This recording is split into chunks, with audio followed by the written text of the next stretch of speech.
Una investigación exhaustiva y seria de los asuntos de política pública y gobernanza del país se analizan desde el observatorio. Porque los temas de impacto ya están bajo la lupa y los analizamos desde el observatorio. Saludos amigos y bienvenidos a un nuevo programa desde el Observatorio. Les saluda Jennifer Castellanos Barreto, ayudante del director del Observatorio de Sociedad, Gobernanza y Políticas Públicas de la Pontificia Universidad Católica de Puerto Rico.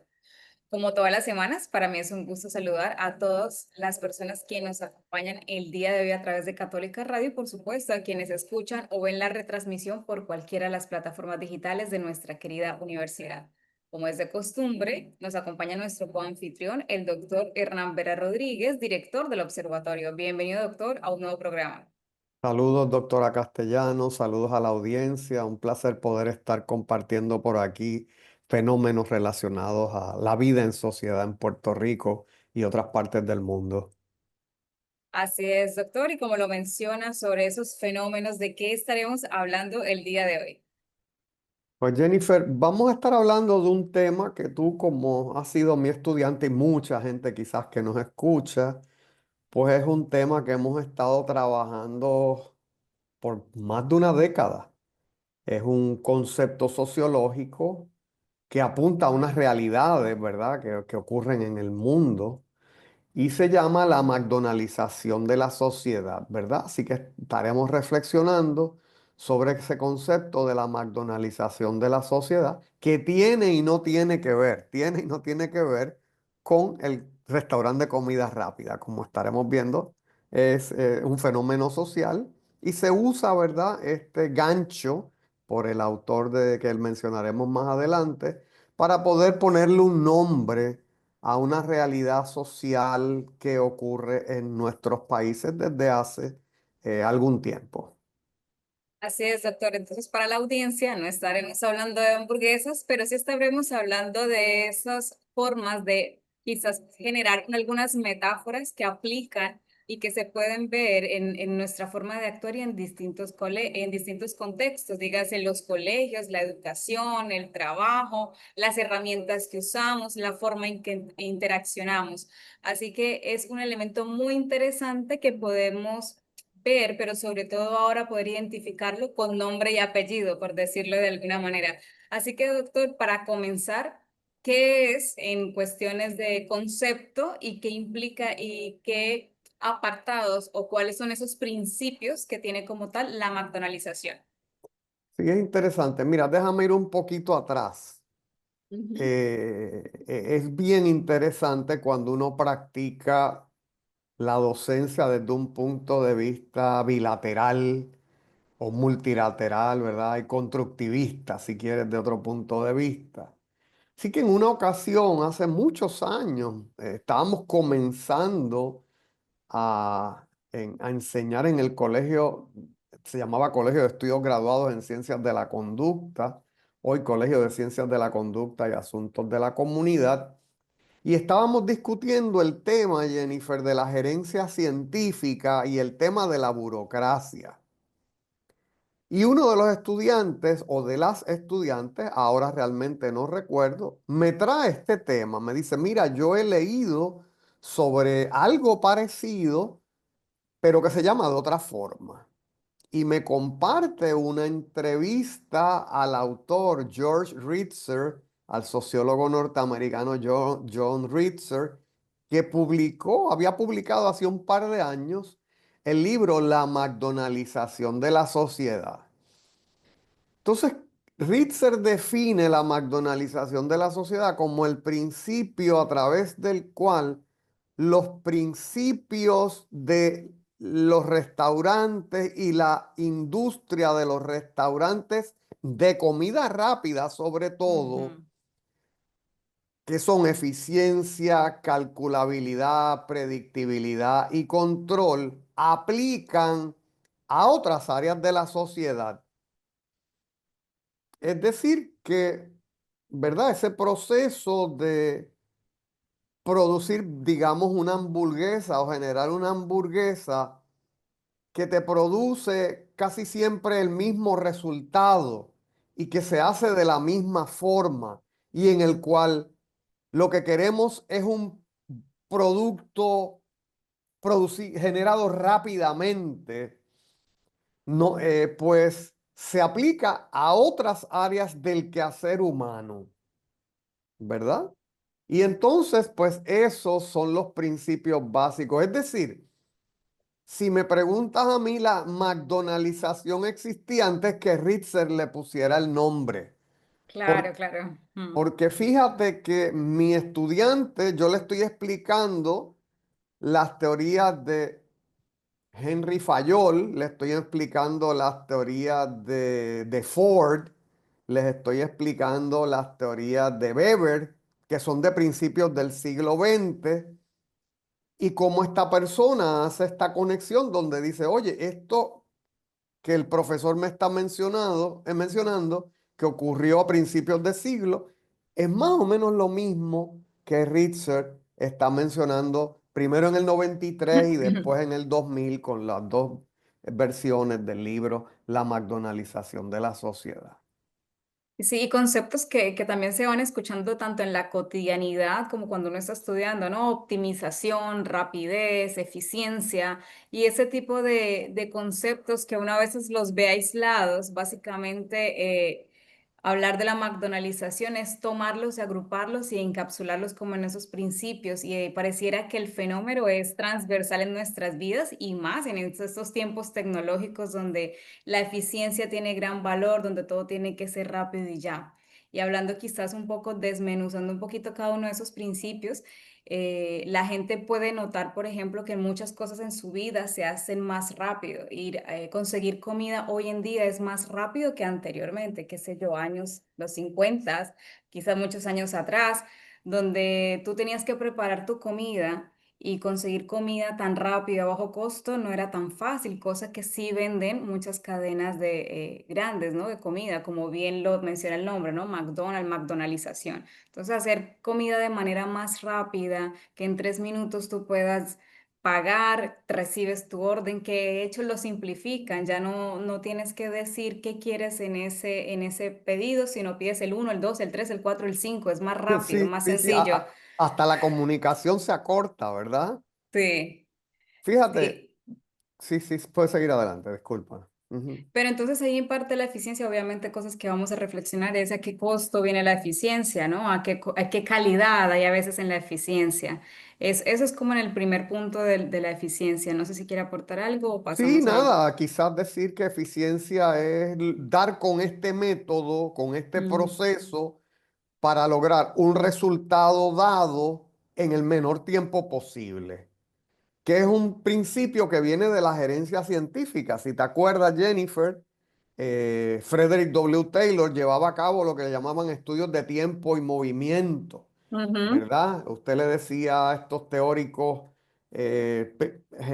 como te digo, clásicos de la gerencia, le decía, mira, esta es la tarea que hay que realizar. Ellos la descomponían en micropartes y decían, mira, esta acción no hay que hacerla, esta acción no hay que hacerla, y puedes acortar 10 segundos aquí, 12 segundos allá, y eso te puede producir entonces una mayor rapidez, una mayor eficiencia, ¿verdad? También te provee el otro principio, y lo comienzo y lo sigues, el principio de la calculabilidad, Ujú. que es que te permite, ¿verdad? Prever, si seguimos ese método, yo puedo prever cuántas unidades puedo generar en una hora, cuántas unidades puedo generar en un minuto, cuántas ganancias puedo tener a fin de año, ¿verdad? Si le voy a escribir a eso un valor económico. Al- Es verdad, el contar las cosas, y lo veo, por ejemplo, en el día a día, muchas cosas que nosotros hacemos está implícito. Por ejemplo, ahora las personas usan distintos dispositivos para contar sus pasos, para contar cuántas calorías comen. Lo vemos en las redes sociales, cuántos seguidores tienes, cuántos likes recibes, cuánto impacto tienes a nivel económico, cuánto produces, qué estás produciendo y qué estás ingresando y cuántos son tus ingresos también. Entonces, Aunque el cálculo es importante, en el todo no deja de ser no es lo más importante. El cálculo no es que esté mal, sino que muchas cosas de nuestra vida se han implementado en calcular, ¿no? Incluso a veces uno se mete la presión de hacer tantas tareas al día para salir de eso, porque si yo no hago esas tareas, pues entonces estoy dejando de ser productivo o no me siento bien conmigo mismo, porque quiero hacer esa cantidad de tareas y si no las hago me siento mal. Entonces, estamos calculando todo el tiempo, por eso pienso que a veces esta teoría es transversal, a veces a nuestra vida y que hoy pues tiene la etiqueta de la McDonaldización. Claro, mira, el otro principio es el principio y va atado a esos dos anteriores, el de la predictibilidad. Y es que si yo sigo un proceso establecido, si yo sigo, Taylor le llamaba ese mejor método, esa mejor forma de hacer las cosas, pues yo puedo prever un resultado. Y de esa forma, por ejemplo, las comidas de estos restaurantes de comida rápida, ya yendo más allá de McDonald's, porque va mucho más allá de eso, tú puedes ir a cualquier cadena de estas del mundo y puedes tener esa predictibilidad. Tú dices, yo sé lo que voy a obtener por el valor que estoy pagando y sea lo que vas a ver. Ujú. Y tengo una idea del método que se sigue, bueno o malo. Y eso le da certidumbre, ¿verdad? Al consumidor, pero también hay una certidumbre de parte del productor, ¿verdad? De que si sigo este proceso, pues voy a obtener unos resultados.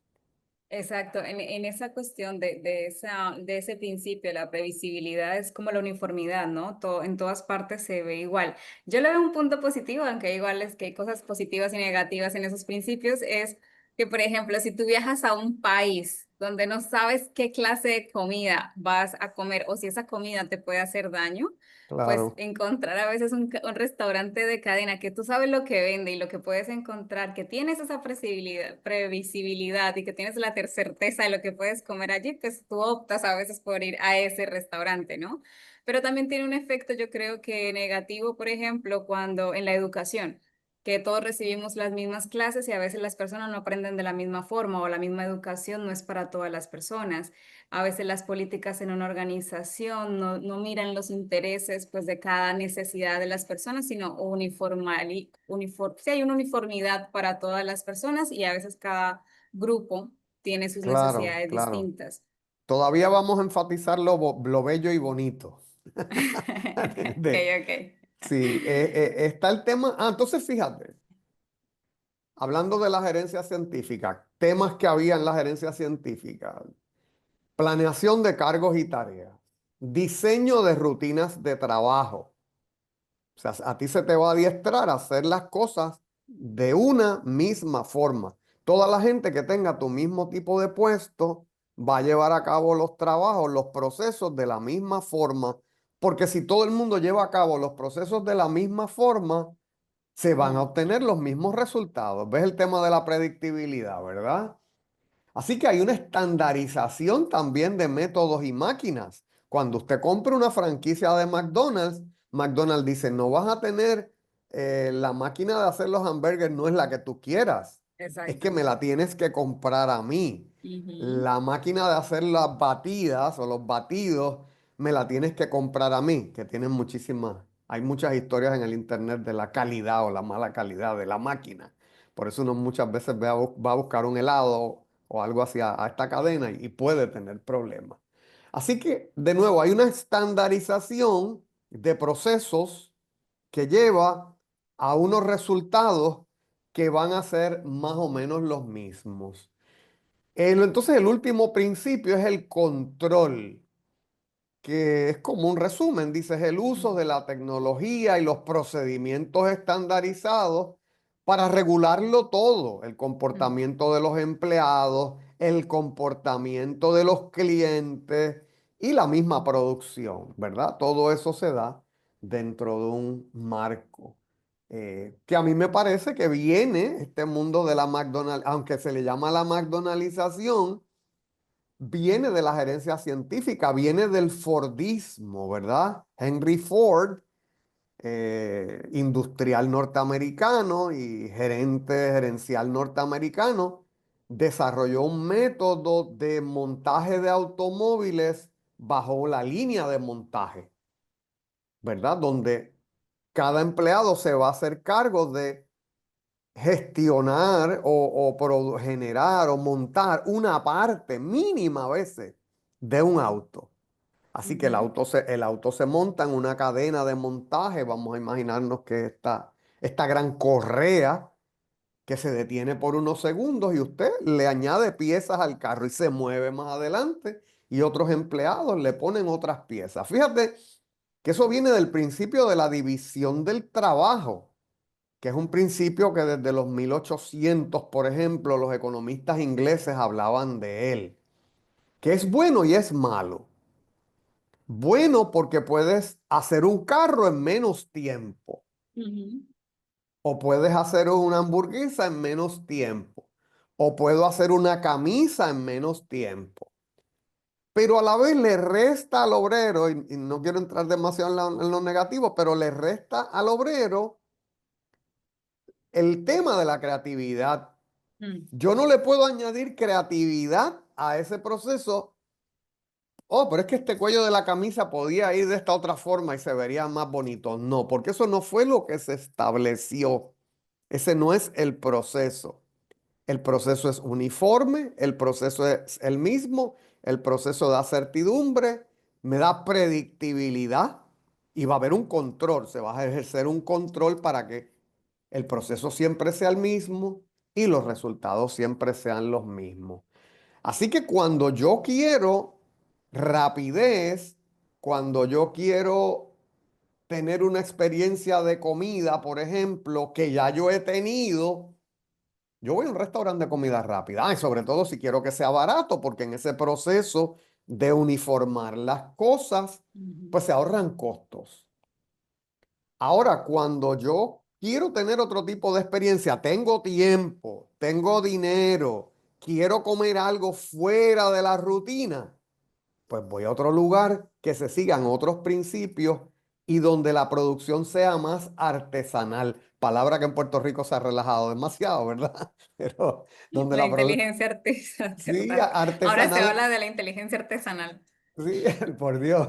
Pero es ese proceso, ¿verdad? Donde, fíjate, que en el proceso de gerencia científica o de McDonaldización, la riqueza de la producción está en el proceso, Sí. no es en la producción artesanal o de alta cocina o de alta costura o de producción de automóviles de alta gama.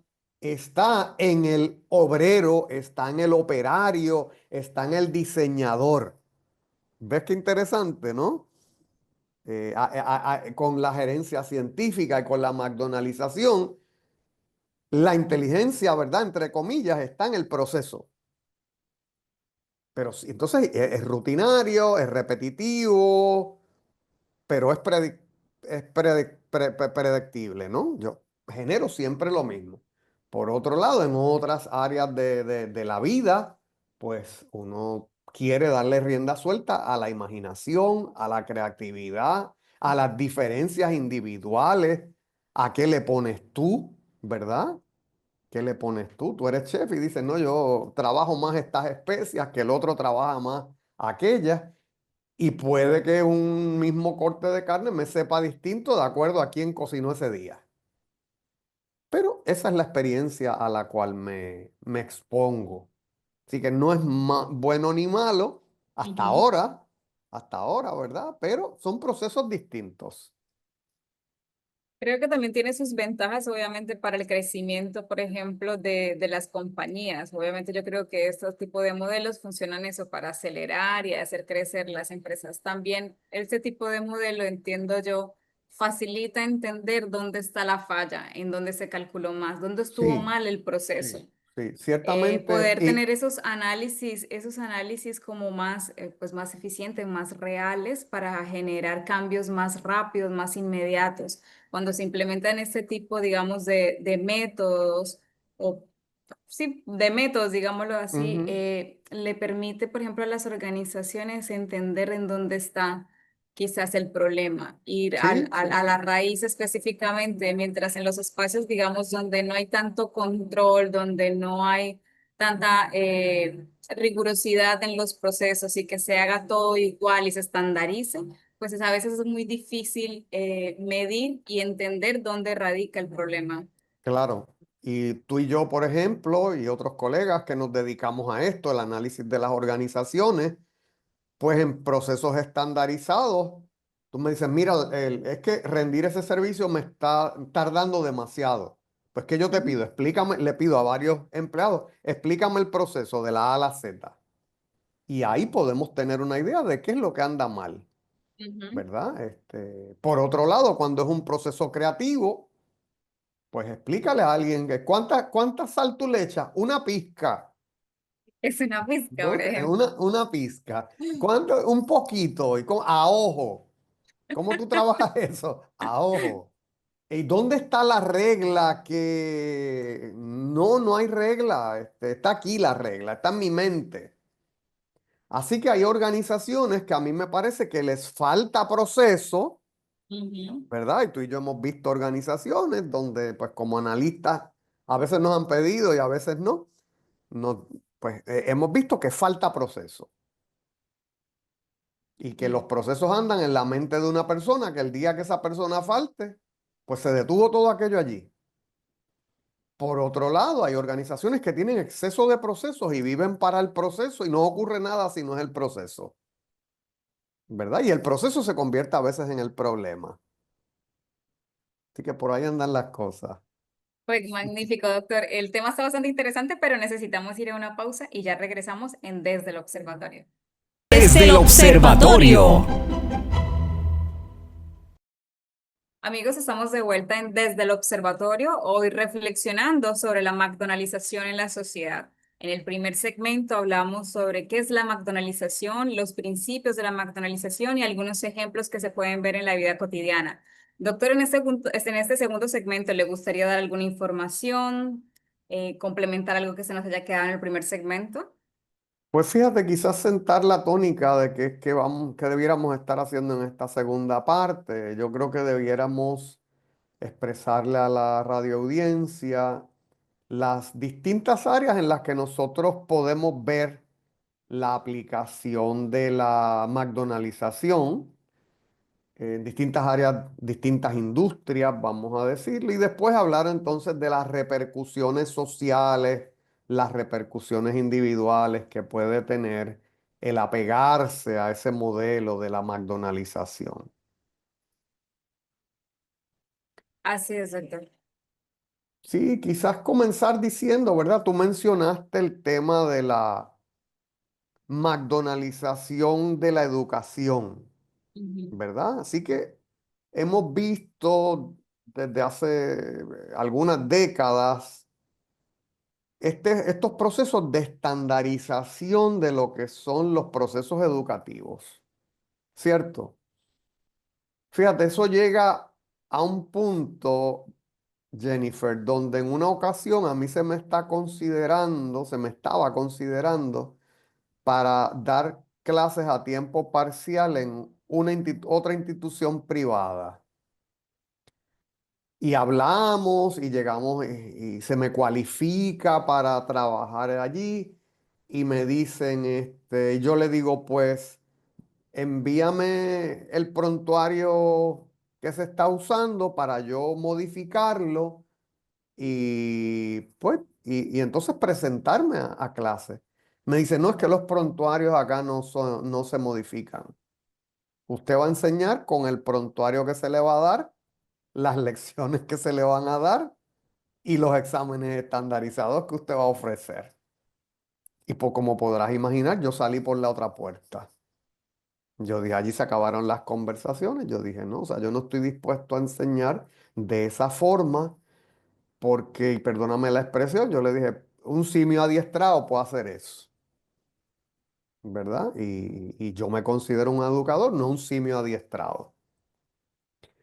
A veces también hay educación en línea y hay educación en línea. Podemos hacer cosas preciosas a través de la educación en línea, pero una educación en línea donde es multilateral, donde es dialógica, donde uso muchos modos de llegarle al estudiante, donde, como te digo, sobre todo se da esa dinámica, esa interacción, donde se reproduce la realidad de salón de clase presencial. Ujú. No un lugar donde yo voy a descargar unos módulos, aprenderme asincrónicamente, es decir, en mi propio tiempo esos módulos, y luego presentarme un examen, como decimos acá, de bolitas. En Puerto Rico decimos los exámenes de bolitas, estos exámenes de escoge, ¿verdad? En gerencia se habla de los modelos GIGO, los modelos de garbage in, garbage out, basura entra y basura sale. ¿Verdad? Y entonces la educación no puede ser eso, no puede ser un modelo de caja negra donde la información pasa de mí, o decía un profesor allá en la Universidad de Puerto Rico que me daba clases, no puede ser un proceso en el que la información pase de mi libreta a tu libreta y no pase por el cerebro de ninguno de los dos. ¿Ves? Tiene que ser un proceso donde se genera curiosidad, un proceso donde dialogamos, un proceso donde tú me retas, donde tú lees, donde tú me traes estas cosas nuevas Mm. y donde verdaderamente el crecimiento, el conocimiento va creciendo y tú y yo vamos madurando en Ujú. ese proceso y nos vamos educando. ¿Algún Así es. comentario? Sí. Ujú, Mientras hablaba, yo recordaba muchos ejemplos, por ejemplo, cuando yo estuve en el colegio, lo que sería ujú, high aquí en Puerto Rico. ujú, em, Tuve ese despertar, tuve una clase de filosofía y la clase de filosofía, ahí es donde a mí me interesa obviamente toda la rama de las humanidades, pero antes creía que iba a ser veterinaria y tenía ujú. otro tipo de pensamientos de qué es lo que iba a hacer, ¿no? Pero cuando yo descubro en esa clase como la forma en la que se puede racionalizar, que no era lo mismo que, por ejemplo, en matemáticas, álgebra, física, química, aprenderse fórmulas, descargarlas ahí en cada uno de los exámenes y después usted me pregunta a mí si yo me sé la fórmula de caída libre, si yo me sé la de movimiento, si yo me sé las fórmulas, yo no me las sé. Yo no me las sé y yo despejaba ecuaciones cada vez que me paraba y me iba súper bien esto en competencias matemáticas. Yo descubrí filosofía y me encantó porque era otra forma de aprender, era otra forma de entender el mundo, era otra forma de cuestionar lo que hacíamos, cómo entendíamos el mundo. Y pensar, ahorita que mientras usted hablaba sobre la Ujú. forma en la que está hecha la educación, realmente uno como estudiante disfruta mucho los otros espacios cuando son más creativos, cuando te retan intelectualmente, cuando te permite reflexionar sobre lo que aprendes, sobre generar tu punto tu punto de vista y tu opinión. Cuando yo iba saliendo del colegio, pues nosotros presentamos, yo creo que es el College Board, aquí se dice, Ujú, creo, sí, cuando uno sale sí. ya de high, pues Ujú, presenta como un examen para admisión a las universidades y tienes que tener una puntuación. A mí me fue bien en física, química y matemáticas, me fue súper fíjate. bien y mi profesor bien contento, el de física, que a quien yo quería mucho, me dice, Jennifer, preséntese a la UIS, que es la Universidad Industrial de Santander, preséntese ingeniería industrial y yo no, profesor, yo no me voy a presentar eso. Y me dijo, preséntese, mire su puntuación, preséntese. Claro, obviamente la puntuación, que es algo que entra dentro de la McDonaldización, el cálculo, la nota por la Claro. cual tú eres aceptado, preséntese. Y yo, no, profesor, porque yo estaba convencida que yo no era buena para las matemáticas. A mí me va bien porque yo me aprendo las fórmulas, yo las despejo, pero si yo no soy una mente brillante que se para allá y despeja esa fórmula y se le viene a la cabeza, yo no soy esa. Yo no soy esa. Y entonces lo que está diciendo, por ejemplo, me hace pensar en esos espacios donde realmente la forma de tú ser admitido a algún lugar, por ejemplo, es a través del cálculo. ¿Qué nota tienes? Si pasaste. Cuando estás en Sí, la universidad, uno aprende un sistema de cuánto por ciento tienes que tener para pasar esa, esa materia. Entonces tú veías compañeros, yo veía compañeros de si llevo 3,5 y entonces en la clase saqué tal y en las notas tal y en las tareas tengo tanto, pues entonces tengo que sacar en el examen tanto para pasar la nota. La calculabilidad se vuelve todo como un cálculo todo el tiempo para ver En lugar si uno aprendió, si pasa como tal la materia. Claro, claro. ¿Cómo ese encuentro entre el profesor y el estudiante transforma la vida de uno y de otro? ¿Verdad? Exacto. Ese debiera ser, ¿verdad? El norte. Como tú dices, ¿qué aplicación yo le puedo sacar esto a la vida? ¿Cómo ayudo a la sociedad con esto? Pues triste, en el ejemplo que acabas de dar es más trágico todavía, porque estamos diciendo que el sistema tiene unos filtros para excluir a una gran cantidad de gente. Y Si tú el, no si- pasas por encima de 70, por ejemplo, tú no pasaste, tú no sirves, básicamente te pero están entonces diciendo. la carrera se nutre de personas que de entrada yo sé que pueden hacer el trabajo. Y la educación no es un proceso de añadirle valor a aquel que se quedó atrás. Ujú. ¿Verdad? Debiera ser un proceso donde, mira, hay gente que no fueron, como te digo, no tienen el material, la madera para hacer unas carreras, hay que ser honesto. Pero hay unas personas que con los apoyos adecuados y la motivación adecuada y con un tiempo adicional, ¿verdad? De los profesores, pues posiblemente puedan ejecutar esas carreras y ser grandes profesionales en las mismas. Y está el otro Ah, extremo, que ujú. puedes ser tú un 100 en toda la carrera y sacar todas A y ser el mejor, pero eso no define tampoco si vas a ser un excelente profesional. Puedes ser muy bueno y aplicado, pero eso no define si realmente vas a tener éxito en tu vida profesional. Uno ve unas personas que fueron muy buenas estudiantes, pero personas que al final su vida profesional no se desarrolló como uno creyó que de pronto sí iba a ser su vida si era tan buen estudiante, si era tan aplicado, o pasa cosas al contrario, ¿no? Gente que le va muy mal en el colegio, en la universidad, no iba a clases, le sacaba todas las notas mal y son personas brillantes al final, que eso realmente en la educación, llevar esos estándares a la educación, realmente limita muchas veces el aprendizaje. Y también pone barreras quizás a las personas con etiquetas de si tú no pasas con tanta nota, tú no sirves o tú no eres bueno. Claro. Fíjate, ocurre cambiando un poquito el tema, ocurre mucho también de la McDonaldización en la medicina, ¿verdad? Y sobre todo con el tema que hemos traído aquí en el pasado del cuidado dirigido de la medicina. O sea, tú tienes unas compañías aseguradoras y unas prácticas médicas donde dicen, mira, esta persona me llega con una infección. El médico tiene un conocimiento de cómo yo puedo atajar esa infección con un par de pastillas en 2, 3 días, pero el proceso de la aseguradora, el proceso ¿verdad? De las prácticas médicas, te hacen pasar primero por unos medicamentos que son más baratos, pero que no son tan efectivos. ¿Verdad? Y entonces se McDonaldiza un poco, no hay esta medicina personalizada de Ujú. que yo soy el que tengo este paciente de frente y yo soy el que debo hacer un juicio sobre si debo acortar esto en 3 días, 2 días, o puedo permitir el curso de esta enfermedad un poquito más, ¿verdad? Y en esa misma línea, las atenciones médicas y, por ejemplo, en el caso también de los terapeutas que tienen solo 30 minutos para atender al paciente, conocer, hacer el diagnóstico, darle herramientas, tratamiento, todo lo que sea en 30 minutos porque tienen que cumplir cantidad versus calidad.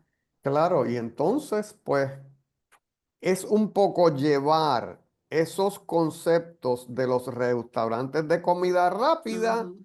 a otras áreas del quehacer humano, como es la medicina, lo cual es terrible, porque yo pongo a este profesional médico en una presión tal que en muchos escenarios, no en todos, gracias a Dios, no le doy tiempo para especular otras causas, para especular otros tratamientos, para incluso ver adecuadamente los laboratorios y toda esta serie de cosas. De hecho, algunos, los que tienen prácticas privadas más florecientes y son subespecialistas, a veces están teniendo unos médicos de cuidado primario que te leen los resultados antes de pasarte al otro médico, ¿verdad? Digamos, tienen un internista o un médico de familia o un emergenciólogo que lee las placas, lee las cosas y le pasa ya un poco la cosa más digerida al subespecialista para cuando te va a atender. Pero eso no es en todos los casos porque eso cuesta, ¿verdad? El tener esa, en inglés le llaman nurse practitioner o asistente de médico, o incluso en Puerto Rico hay médicos trabajando en esos procesos de cernimiento, ¿verdad? En las clínicas de subespecialistas. Está la McDonaldización también en el tema de cómo el personal de oficina de la universidad, de, como el personal de oficina de los médicos Ujú. determina las citas. Ay, doctor, yo ahí permíteme expresar una queja Ujú, aquí en público que ujú. yo creo que no es mi sentir, pero a veces parece que tienen el mismo perfil de las personas y su atención. Claro, yo entiendo que a veces las personas no dejamos nuestros problemas en la casa o en la calle, no los llevamos para el lugar de trabajo, pero a veces es tan recurrente la atención y la forma de cómo se trata al cliente, sobre todo una persona que llama con dolor, con desespero, con frustración. Es a veces un poco frustrante y es, no hay tiempo, no hay más citas, mire a ver en dónde puede ir y como aplica mucho la McDonaldización. Sí, sí, o sea, es el manejo de volúmenes de casos, a veces, ¿verdad? A veces sin prestar demasiada atención a las diferencias individuales, a lo que es una Claro. emergencia, a lo que no lo es, a cosas que se puedan complicar, Sí, ¿verdad? ya y eso quita como la empatía por las demás personas, ese tipo, con la Sí, estandarización y el control y el cálculo y que todo sea uniforme, pues quita la empatía hacia las personas, deshumaniza, y de hecho. bueno, y entonces ya, bueno, entonces hay otras áreas, ¿no? Podemos hablar de la construcción, podemos hablar de la ingeniería, podemos hablar de muchas otras áreas del Mm. saber, ¿verdad? Y del quehacer humano donde se da la McDonaldización. Pero creo que con el tiempo que nos resta podemos pasar a hablar de esos efectos sociales, de esos efectos individuales incluso de la McDonaldización, si te parece. Claro, sí, señor. Pienso que uno de esos efectos grandes es realmente la deshumanización y creo que al principio, fuera de la grabación, le Ujú. comentaba que la inteligencia artificial realmente volvía a traer como tal este concepto de McDonaldización, porque obviamente lo que intenta hacer la inteligencia artificial es que generar cálculo, eficiencia, uniformidad, control, que todo lo puedas hacer bajo esta herramienta y que todo sea eficiente, optimizar. Y Sí. volvemos a lo mismo, ¿no? Y todo lo que se puede hacer y cada vez sorprende muchísimo todo lo que se puede hacer y cada área que puede abarcar realmente la inteligencia artificial. Una de las áreas donde a mí más me preocupa la McDonaldización de los procesos y de las organizaciones es la inhibición, vamos a decir, de la creatividad y de la individualidad, Ujú. ¿verdad? Como psicóloga industrial sabes y postulas que una organización saludable acoge esas diferencias de pensamiento, de crianza, de ser de los seres humanos y que las llevan como aportaciones a su lugar de trabajo. Así que cuando tú me planteas un problema organizacional, pues yo tengo a veces una forma de verlo y te la expreso. Pero a veces eso puede ser contracultural, ¿me entiendes? O sea, en la organización los problemas se resuelven de una manera y a veces llevan la queja de, mira, es que no, esto no progresa aquí por esto y lo otro. Entonces, vas a una junta, vas a una reunión y se te pide tu opinión, pero tu opinión va en contra de lo normalmente establecido, de cómo se han hecho siempre las cosas. Y solamente para darte un ejemplo, así, porque la estandarización crea una norma en las organizaciones. Y entonces tú puedes decir, hay una película muy bonita de este señor que trabajaba en Frito Lay, era de extracción mexicana y dijo que tenía una nueva forma de hacer los Frito-Lays, picantes. Hicieron toda una película porque la cantidad de barreras que se encuentra este señor para llegar a las altas esferas de Frito-Lay, para llevar su producto del cual él tenía un prototipo, que era qué sé yo, unos fritos picantes, por ejemplo, que es hoy día uno de los productos de mayor venta en ciertos de los mercados estadounidenses de Frito-Lay. Ah, pero eso no era como siempre se habían hecho las cosas.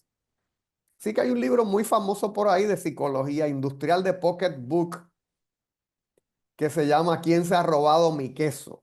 Ujú. Sí.